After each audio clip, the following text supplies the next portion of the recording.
Hey, this is Lew again. Today we're going to talk about this word Lent. Lent is something that happens in the springtime on the Christian calendar, and a lot of Protestants do it, the Catholics do it. It all started in Babel, though. Babel started this operation, and we bring that up in the book Fossilized Customs. There's several pages dedicated to this Earth Mother. You know, it goes by many names. And Lent actually literally in Old English means lengthen, L-E-N-C-T-E-N. And it comes from a Germanic word, lengthen, which means to lengthen the days. And, you know, in the spring, in the northern hemisphere, the days grow longer and longer. There's more daylight. Plants start appearing, buds, and all that. Well, that Earth Mother stuff and fertility worship that comes from Babel infected Christianity severely, because all the circus fathers, especially the anti-Nicene fathers, the ones that came before 325, were sun worshipers, you know, and they were adopting all this new stuff that they were learning about. Of course, the Alexandrian library was burned 3 times, and so the record of the ancient world is sort of foggy. But we're understanding now through archaeology since the 1800s, and we're understanding that, hey, these people were severe pagans. They had a high culture, they had wonderful art, but man, they were stupid.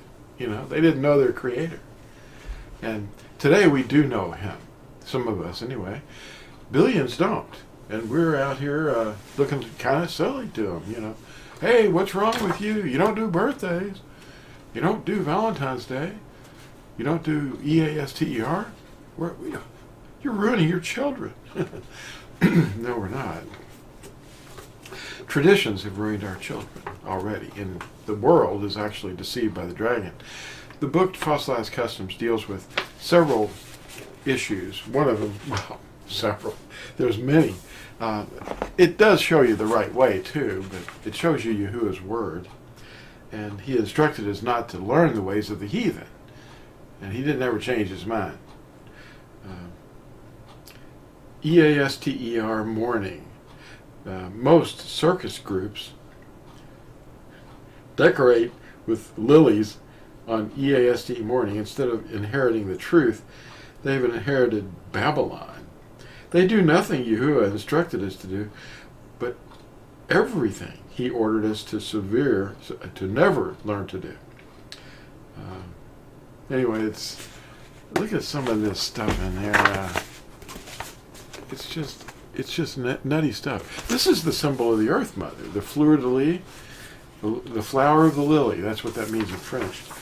And MAY poles. And anyway, the Earth Mother was known by many, many names across the world over time. The Old English word, the most recent, is EASTER. And of course the Norse word was EOSTRA. And of course the Egyptians called her ISIS. And the Romans called her UENUS. And there's no V, you know, the V is really a U. Well, there's nothing wrong with an afro, I think, you know, but APHRODITE in the Greek.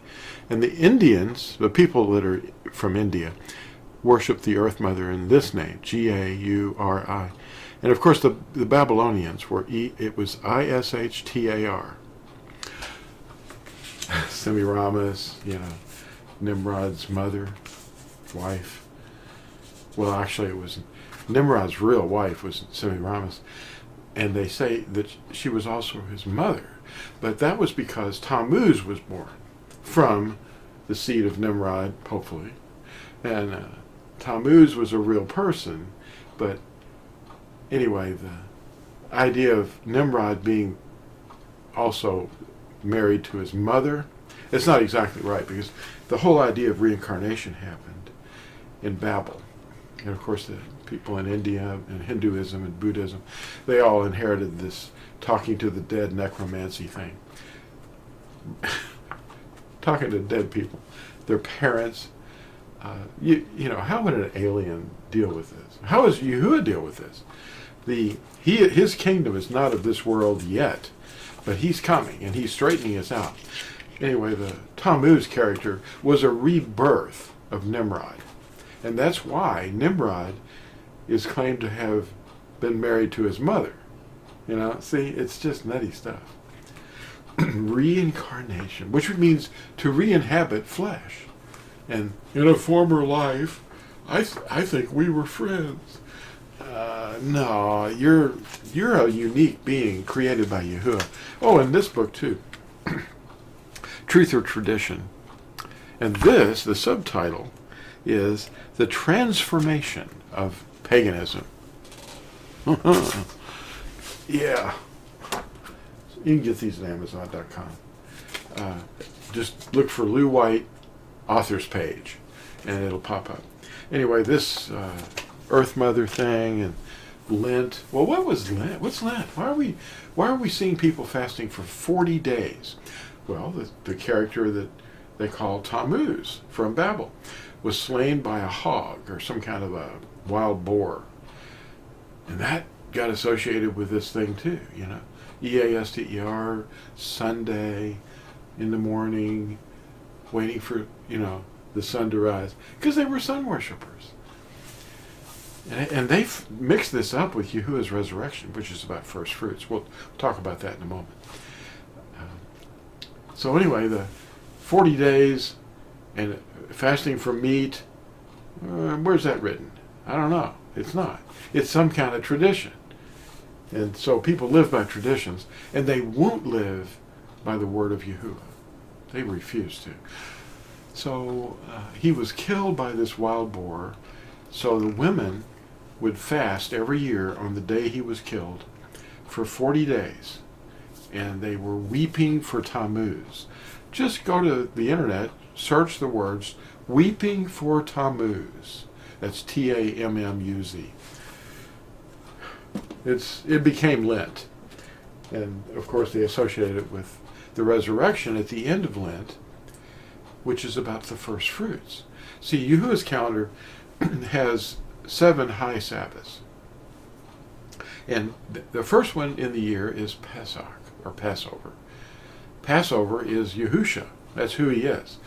The lamb was slain, and then on the 14th day of the first moon, not the Roman month, but the real moon, the month of the first month in Yahuah's calendar, Exodus 12 verse 2, tells you, this is the first of moons to you, the first of months. And you count to the 14th day, and that's Passover. Now the 15th day is the first day of unleavened bread.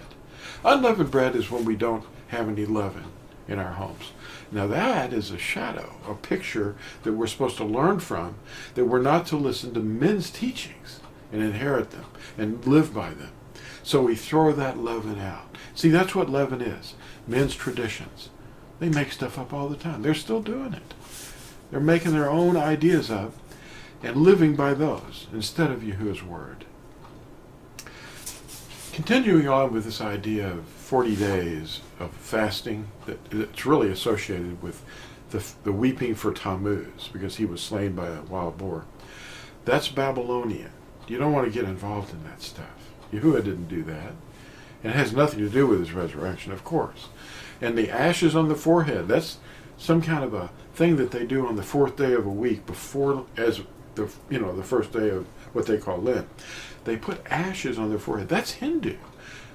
Just look for ashes on the internet in Hinduism, Buddhism. They put ashes on their forehead.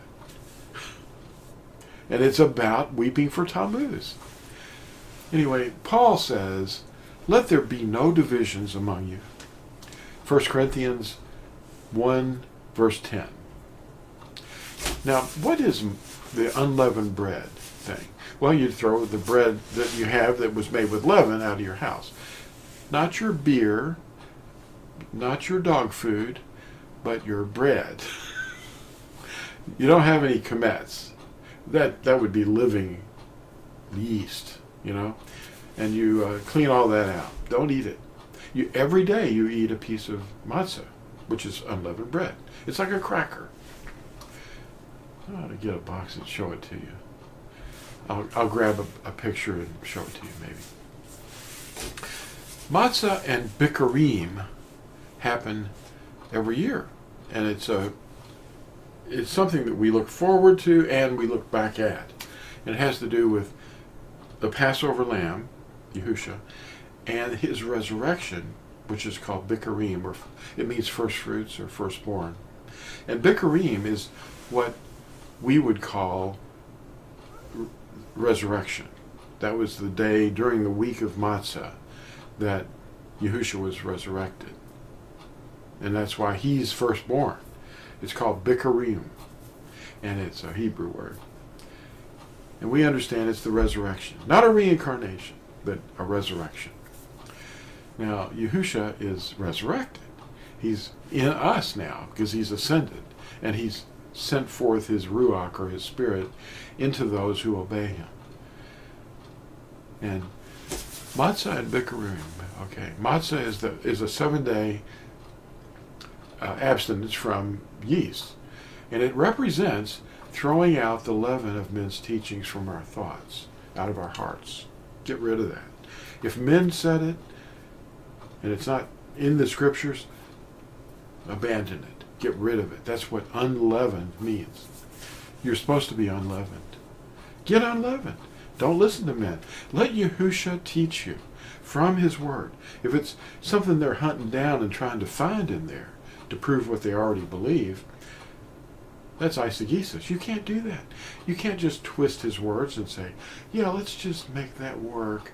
No, you look for what he's saying, and you don't listen to any of those things that trigger your thinking that were put in there by men. That's to be thrown away. That's the old wine, men's traditions. So there's lots of misunderstandings, and it's easy to see why, because there's so many teachers out there. There's like 40 calendars, and it's growing. But there's only one real calendar, and that's Yahushua's calendar. Yashayahu, or Isaiah 9:16, says, "For the leaders of this people lead them astray, and those who are guided by them are swallowed up."